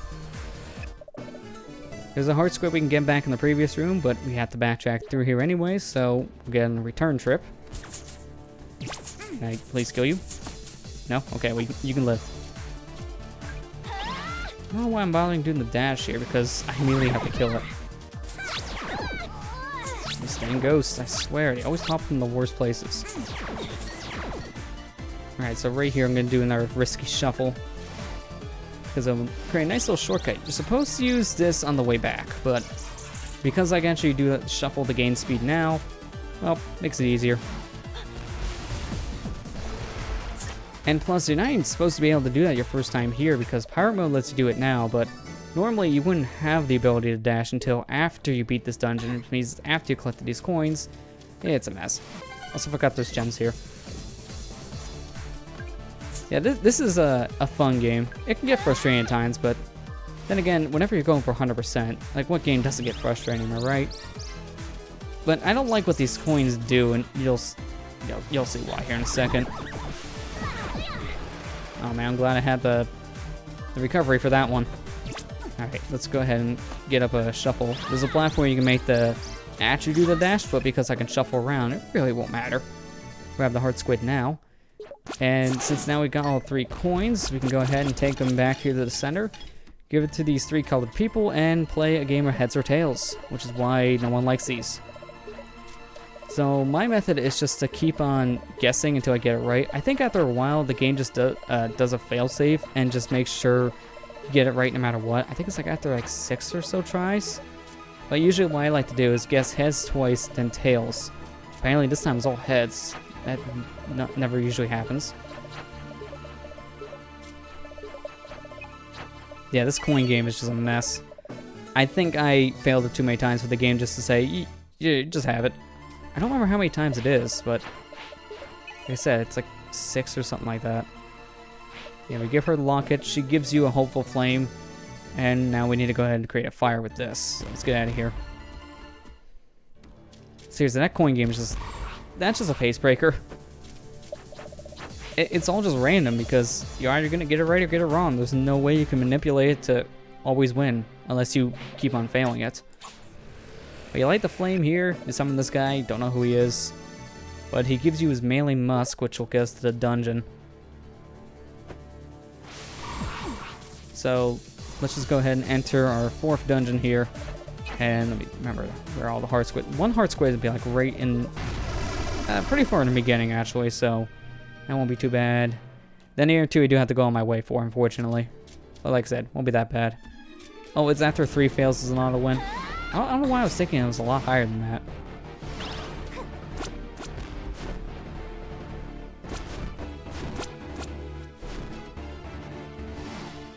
I love being able to boost through that room.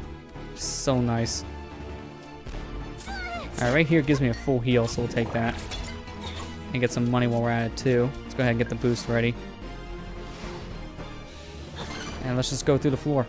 Luckily, I don't need to worry about any maps for 100%. Because if I did, then obviously I wouldn't be getting 100% by now. Alright, there we go. Now, the other 2 heart squids I need to get, I'm going on my way for. So this is one of them here I'll be going for now. Luckily, I did have a key stockpile from one of the last dungeons, so that just already makes my trip here easier. Otherwise, I would have to go out of my way for a key, then do what I just did. There we go, much better. And because I need money, I'm doing this. If I didn't need the money, I wouldn't be going through that section. But that was very smooth, though. I normally don't get to go through there that smoothly. Alright, let's see how many guys we can go ahead and avoid here. Because the more of these guys I can avoid, the faster I'll move. Oh, timed that one way wrong, wow.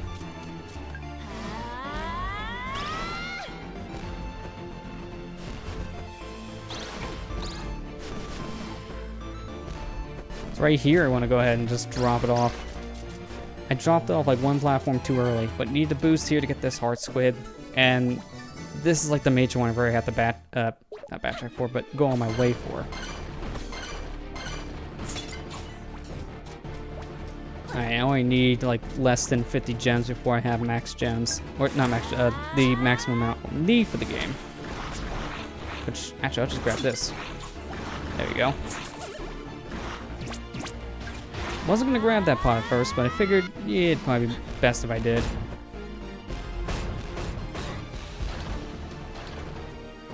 And this section's just so easy to go through with the cannon.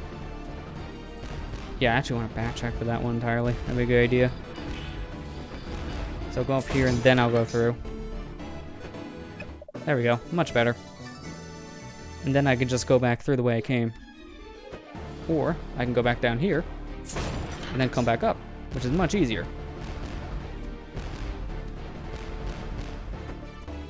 There we go, perfect. That's all the heart squids, so now I can just go through the rest of this area and be good. And now I only need like 22 gems, then I can buy the last move that I need. Bento box is always nice.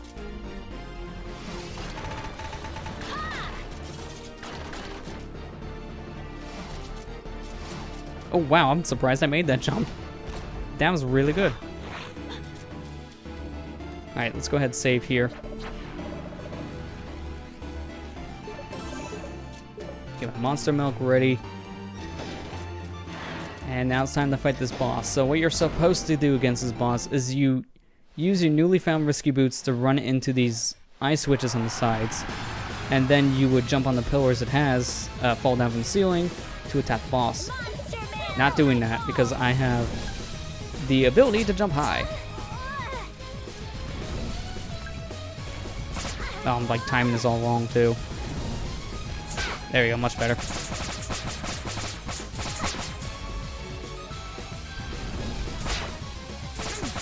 There you go, he's already dead.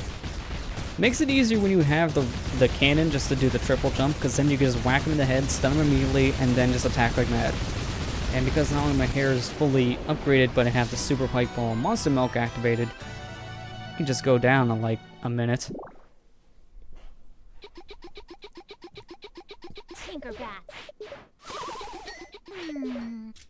Alright, so now we got Frostbite Islands map, which is the last area we'll need to go to. Oh, yeah. And we do have to backtrack through the area, so luckily for us, we can just go there now and do whatever we need.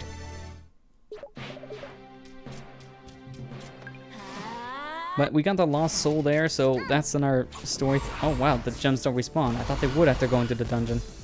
Guess they don't. But yeah, now that we got the lost soul, we can actually use that to progress with story, but we're gonna hold off on that for the time being. We'll do that here after we visit Frostbite.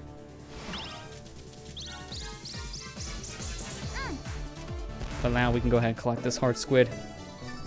Could have done it earlier, but since I had to backtrack through here, why? Save myself some time. Alright, so you actually have to leave that area entirely and get back out to the main part of Mogbog before they let you use the Pyro Flare. It's a little annoying, but yeah, what are you gonna do?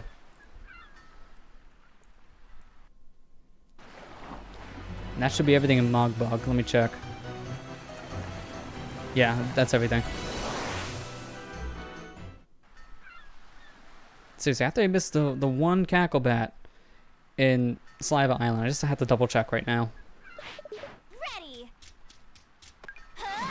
Alright, now let's go ahead and grab the one cryptic Cacklebat that's right here.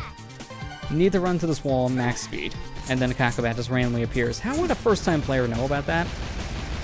It's just kind of there, and you'll always pass it up. You won't know until you randomly run to the wall, like, I kind of wasn't looking at the screen, actually I ran to the wall. Oh, look, a Cacklebat. Like, how are you supposed to know about that? Alright, we got more story. Animal Baron and this guy here actually are cooperating to make a cannon. That's pretty much it. That guy, I barely ever remember his name, because in terms of story, he has like little to no impact on it. He's really only there to help build the cannon and then get shot. That's it. Funny enough, he's getting shot with his own cannon.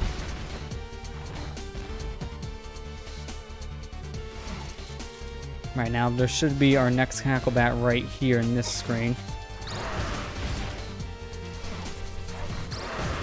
Oh, he didn't run up the wall again. I was hoping he was going to run up because you can actually kill him with the speed boost ability, but he didn't run up the right side again. If he did that, that would have been so great. Alright, let's get the boost ready to go again. There we go, much better. I just love running through here in fast speeds like this. It just feels so good.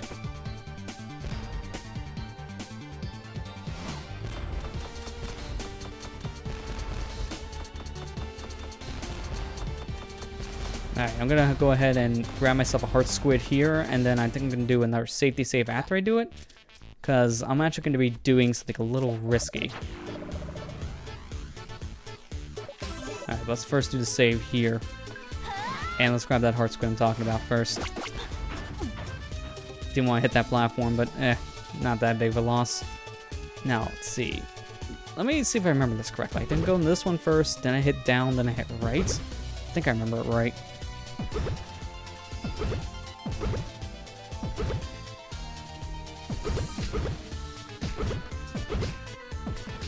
No, I did not remember that right. Well, that's bad.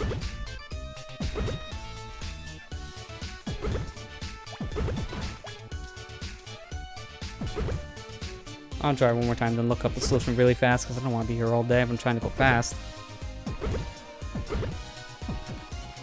No, it wasn't it either. Alright.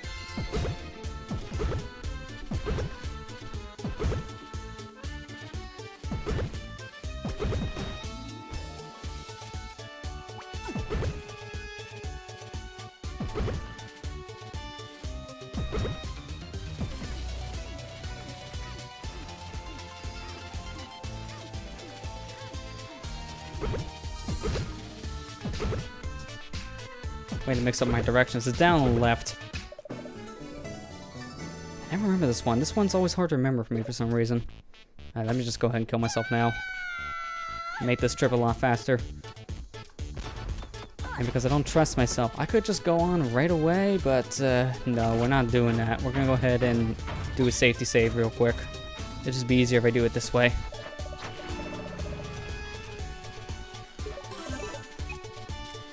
Luckily, I have more than enough food items that I'll have plenty of chances to do this. And I got myself 3 potions in case I screw up too. So let me just go ahead and be careful. Okay, I failed the timing on eating, but outside of that, it's not too big a deal. There you go, got it. So now if I jump, if you eat food during a loading zone, then Shantae just infinitely flies. Ooh, good, I made it. Nice. Right here gives you a heart squid, so I need to come through here anyways to get this. And then I'm also going to be grabbing myself a Cacklebat and a required story element. And there is one more heart squid I need to get here, so I have to kind of backtrack my way through this area to get it. But once I get that, then we'll be good.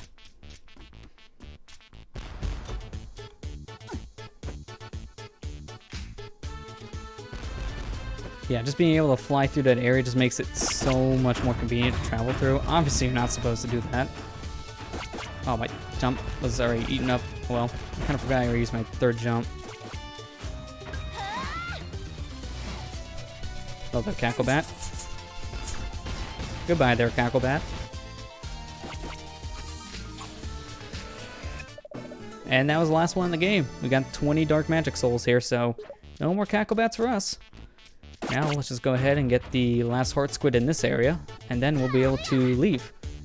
We do have to backtrack here as well, but it's not too big of a deal.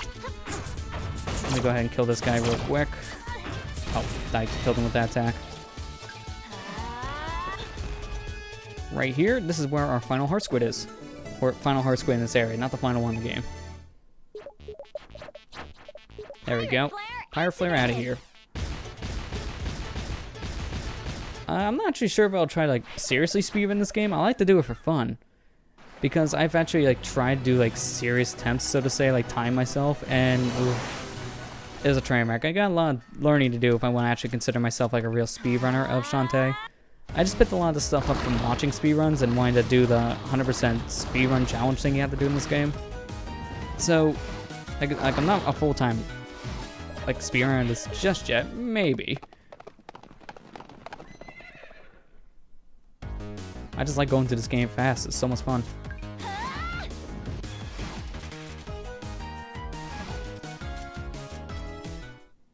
Alright, we take the lost soul here, you give it to Rhytops, and then you figure out that this is the soul Joe.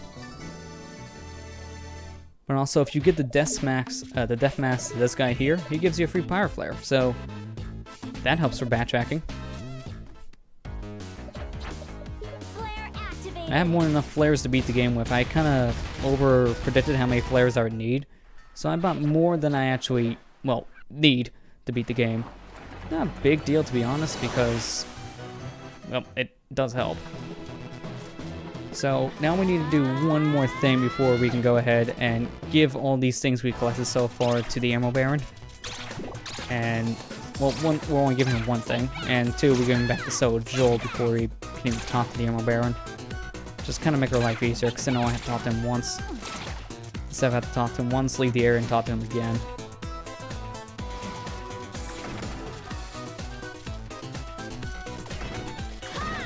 Ooh, just enough. That last hit was just enough gems to buy that final upgrade for Shantae. So you gotta talk to this guy, give him back his sword, and he turns into the equivalent of He-Man. I like it. I'm just gonna read that. Hey guys, we should go get matching purses. No reason they should just be for ladies anymore. Alright. Hey fellas, don't leave. Fellas, come back! What a catchphrase.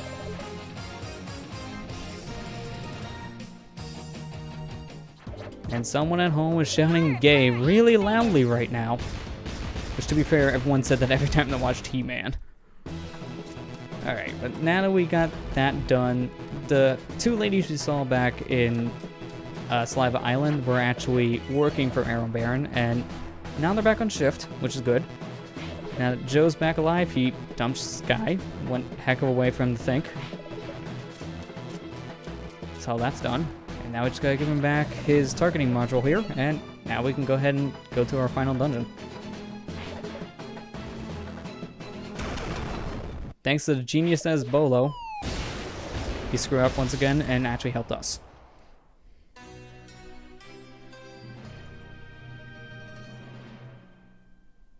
Also, I don't know how it works, but when we went there the first time, that tree was on the left side, now it's on the right. Oh wait, I almost forgot to buy the item I wanted. But I'd like to do this now. I could have done it on our final trip back, but it'd just be easier if I did it now. There you go. That's everything we need.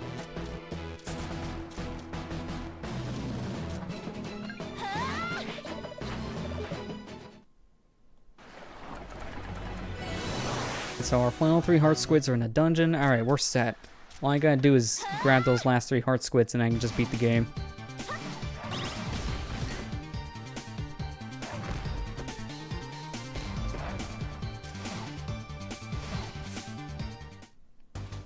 Yeah, I love that too. Just how the reason why Barnacle Joe dies is just because the overprotective dag happens to bring in a tombstone that has a petrify spell in it and kills Joe. Only in the Shantae universe.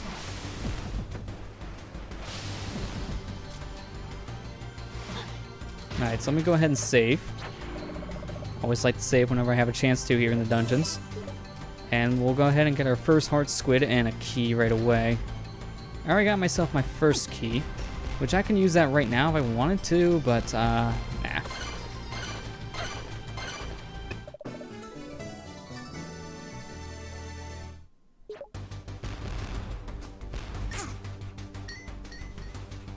Alright, there we go. That's the next key we need.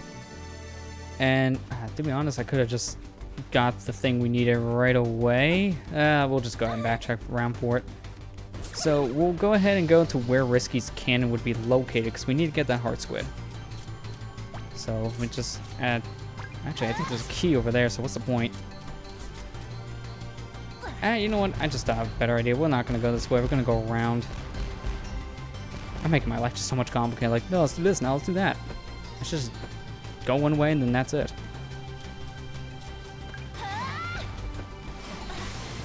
Oh, I saved luckily before this, so if for some reason my plan backfires, I can at least restore the save. Now this room is just a pain to go back through, because you're not supposed to go down this way. But I am anyway, so yeah, I gotta be very careful on my way down.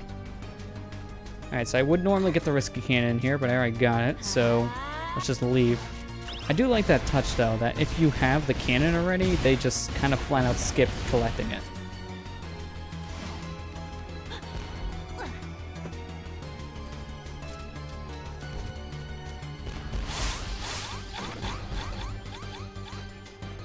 Alright, there we go. Got the heart squid. Now I should have... Yeah, I'm gonna have to do... Actually, do need an air key. Because there's a heart squid I need to get, and the only way for me to get it is to use that key over here. I could have got a different key, but this one's the fastest, so we'll grab this.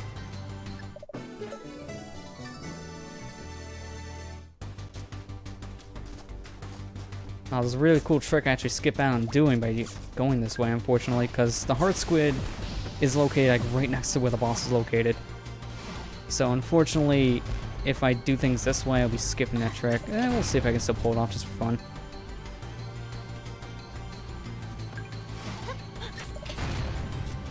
Yeah, because the key's right up there we'll need. Let's just go ahead and skip it. And just get this heart squid.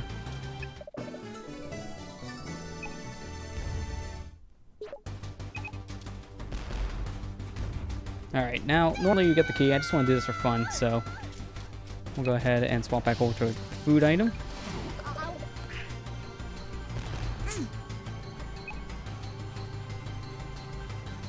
It's supposed to be running. Why am I not running? Alright, well that's a little weird. Okay. Well, that's a problem. This is why I save. I don't know what the heck happened there, but for some reason Shantae didn't do the run, which she normally does for me there, so that's a little weird. That's why I save. It's for stupid stuff like that. So what was supposed to happen is I'd be able to use a potion during that section, and then I'd be able to fall back down, but for some reason my run wasn't working. And just because of that alone, the potion wouldn't activate either. So I was infinitely flying up and caused me to essentially soft lock the game, which is not good. Also, I love collecting that key and then falling. That's always fun. I didn't do that the first time, so at least I got to make it up this time.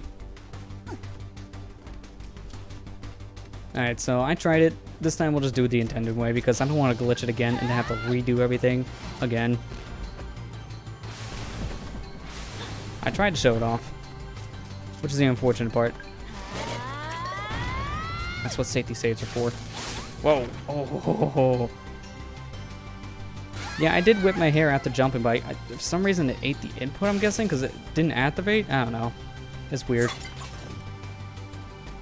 I guess I'm having some bad rust with that one, because last time I played the game I was getting that trick no problem. This time I'm having an issue with it. So I'm a little rusty, I guess.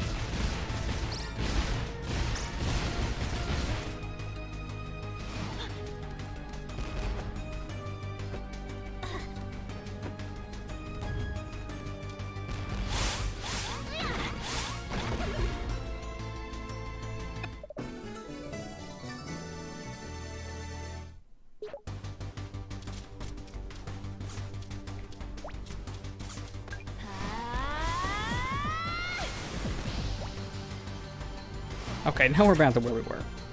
We'll just go ahead and grab that extra key in that room and then just grab the heart squid and go.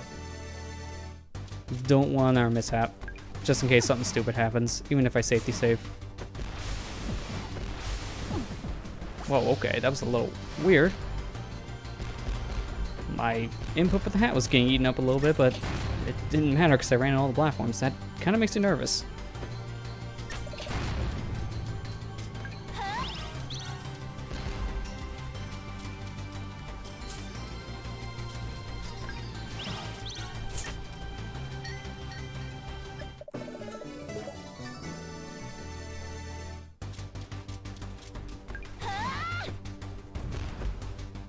Alright, that's much better. Let's just go ahead and beat this dungeon now. That's the final heart squid. We got the final key next to the boss. I think you know what's going to happen.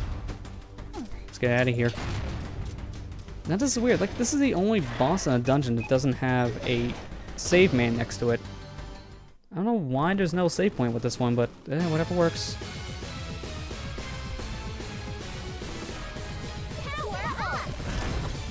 Alright, so what we're supposed to do here is hit these switches in the right order. Of course, that's gotta be the wrong one. It's like random each time, I think. Yeah, alright, so now I already know the pattern. That's why I like to have a bubble shield. You don't need it for this fight, but it just makes things easier. There you go, and I should just be able to take it out in one cycle. Come on. There you go, good. If I didn't have the Super Monster Milk and the really powerful Hair Whip and Fast Hair Whip, that probably would have been 2.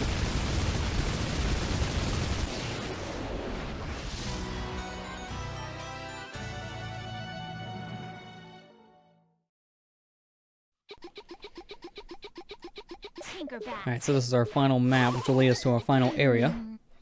Let's go ahead and collect that. And now, we'll head off to the Lonely Grave just to activate the final boss.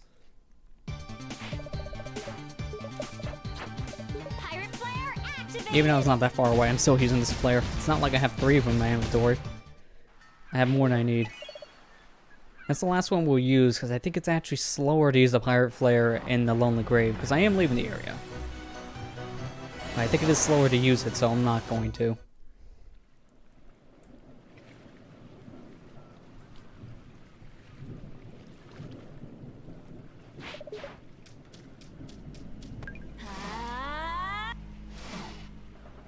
Now that was just a weird shuffle.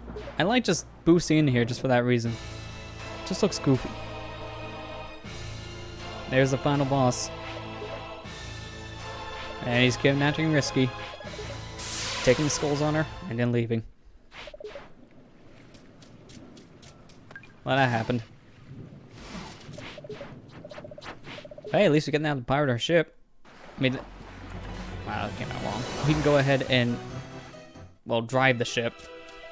It feels good to be able to be a pirate of our own, with no Risky. Alright, so this is how you can go ahead and check if you have 100% for heart squids outside of, you know, looking in your inventory. You can just go ahead and convert them all to hearts, but luckily you don't need to do this in order to get 100% on your file. It's convenient, that's for sure.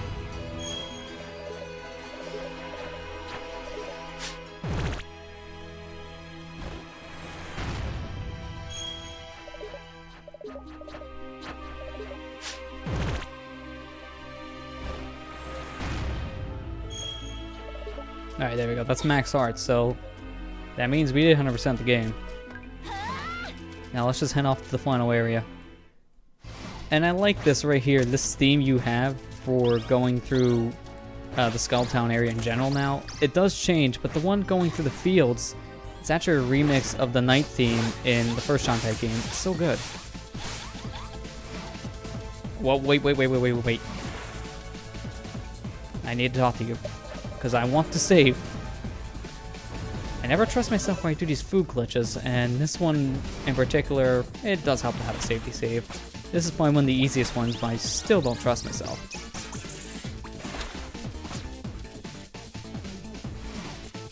So now the palace has been turned into the Pirate Master's palace. We took it over while we were gone. And apparently killed the guards, which that's brutal. Alright, so right here, let's go ahead and get our boost ready. Oh, timed that wrong. Eat the food. Jump. And now we just wait.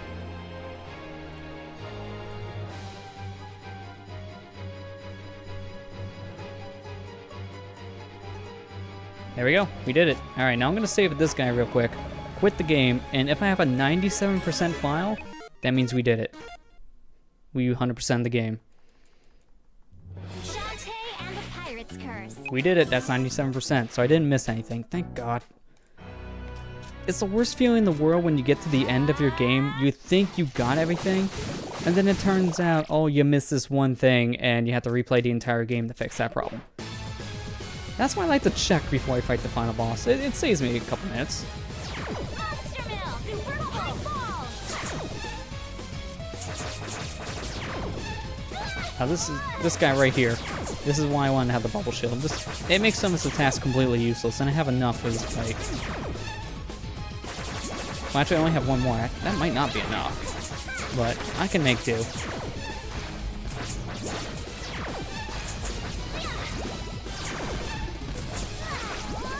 Luckily, when you have 100%, this boss is really not that big of a deal. It just takes a bit, as always. There you go. That's already the first phase done. If I didn't have all the cackle bats, then the fight would just end here and you would just leave randomly. It feels very anticlimactic when you don't have all the dark magic collected. But when you do have it all collected, not only is the fight very big in scale, quite literally, but it just feels so good. Thanks for the good luck, by the way, TKY.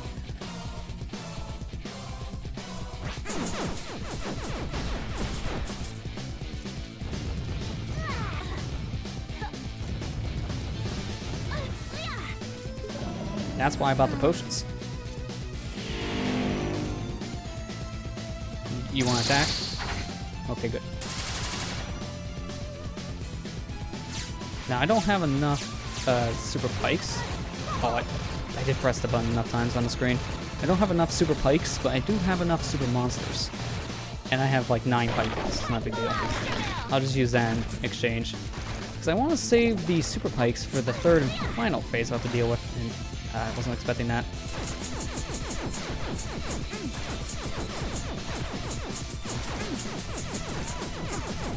Wail on him as much as you can. Come on, Shantae. There you go.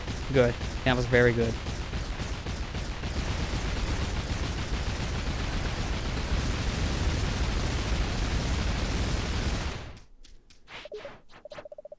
So we're gonna go ahead and give him the dark magic. If we say no, we'll still give him the dark magic anyways. It's one of those but thou must moments.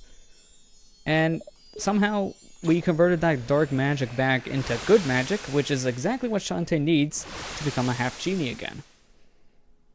Because convenient. Which also makes us very, very strong. We do 999 damage now, no matter we have super monster melts or not. I'll still use them anyways, because I like seeing that number red.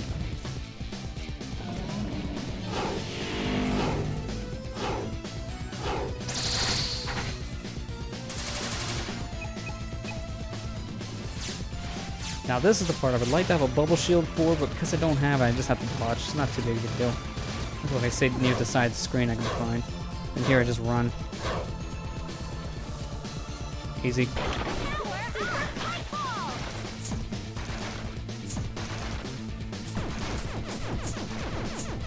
Now I use super pipe balls here just because he takes more damage with it too, and this boss just has a lot more health in this phase. Makes my life a little bit easier. And now Risky retreats back to Skull Town to use his cannon, which we need to actually defeat this boss. Oh, that was stunned right where I had him there, but he wasn't. Takes 4 hits, if I'm not mistaken, with the cannon here, and then he's down. Luckily, you can easily just stun lock him in one place for the entire fight, especially if you have like the pike ball setup I got. Unfortunately though, if you do let him do an attack, he will fire out those little bubbles, which if you have a bubble shield, you'll be fine with. And that should be game. There you go, we beat it. Beat it in less than 2 hours. Stream time for me is about, if I count the intermission, be about 1 hour and 50 minutes. So that's really good. 1 hour and 50 minutes for the game. It's not bad for someone who doesn't seriously speedrun Shantae. So we finished the Pirate Master and now he just blows up. Why? I don't know. Explosions?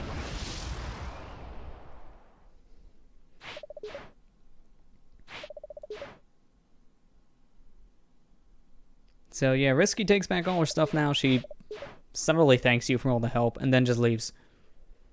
Because she's still a bad guy technically, but she is, in a sense, grateful to Shantae, so it's one of those subtle thank yous. And now that we're half genie again, apparently now we can grant a wish like a actual genie. So Skulltown is back to not being owned by the Emerald Baron, and back to how it was in the very beginning. Not made of metal.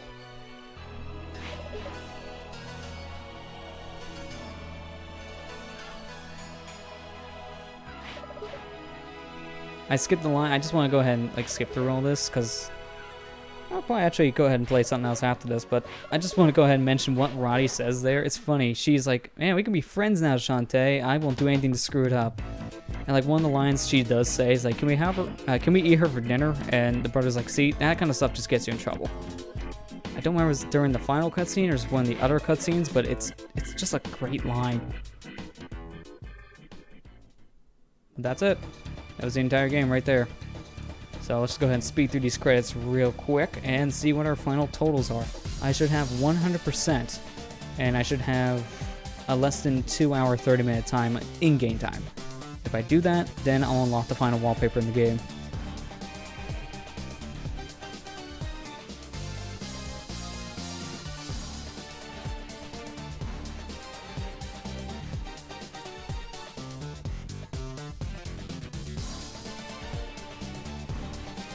Oh man, Nintendo Power, that makes me sad to see them here. Missed that magazine. This was featured in Nintendo Power, so it does make sense for that to be there. That's how long it took for this game to develop. Yep, there you go. Total playtime is 1 hour and 40 minutes. Art Squids and Dark Magic is both maxed out, so we're good. That means give me my wallpaper. There it is. 100% speedrun. We did it. Let's go ahead and okay that.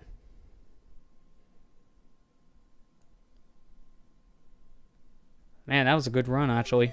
Besides the little screw-ups here and there, that actually went a lot better than I thought for commentating over it live. I honestly thought it was going to be a train wreck because of my commentating. So now I go ahead and press my star down here. You can go ahead and see. Yep, there it is. Although, I don't like how the stuff covers it in general. You can have your menu items covering the wallpaper. It looks better on the 3DS when the wallpaper's on the top screen and only the wallpaper. Then the bottom screen's the menu, because here you cover up some of it and it's so hard to tell, which is why I stick to this one. I just like this one a lot for the console versions. But yeah, that was it. That was a good run of Pirate Skirts 100%. So, and just look at the comparison. This is my first time playing the game, and it was a 6-hour run. If you know what you're doing and you have all the pirate gear, you can beat it in less than 2 hours. So, that was good. A lot of fun. I really enjoyed that one.